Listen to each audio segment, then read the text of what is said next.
আমি যদি না খাই মাদক আমার কাছে কে বিক্রি করবে? তুমি যদি মাদক না খাও তোমাকে কে জোর করে খাওয়াবে?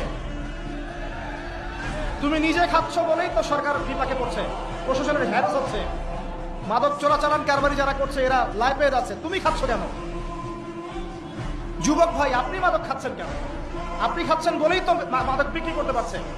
বাংলাদেশের মুসলিমরা একটা মুসলিম যুবক মাদক খাবে না, বা শেষ। দেখি কার কাছে মাদক বিক্রি করে, আমরা দেখি কার কাছে মাদক বিক্রি করে। আমাদের যুব সমাজের একজন ছেলে মাদকের সাথে সম্পৃক্ত থাকবে না, সিগারেটে টান পর্যন্ত দিবে না, সিগারেটে একটা টান পর্যন্ত দিবে না। দেখি কার কাছে বিক্রি করে। আর শুধুমাত্র আইন দিয়ে, শাসন দিয়ে কিন্তু সবকিছু হবে না। মানুষের ভিতরটা পরিবর্তন না করতে পারলে, আল্লাহর ভয় না ঢুকলে মানুষ এগুলো ছাড়বে না। কিন্তু দেখবেন অনেক মাদকাসক্ত মানুষ কোরআনের হাফেজ হয়ে গেছে, তওবা করে আল্লাহর ওলি হয়ে গেছে। কিভাবে হলো? বিকজ তার মনের মধ্যে আল্লাহ পাকের ভয় এসেছে। আল্লাহর ভয় জাগাতে হলে কি লাগবে? কোরআন এবং হাদিস এবং নামাজ। কোরআন হাদিস নামাজের কাছে মানুষকে নিয়ে আসতে পরে মাদক কমবে ইনশাল্লাহ।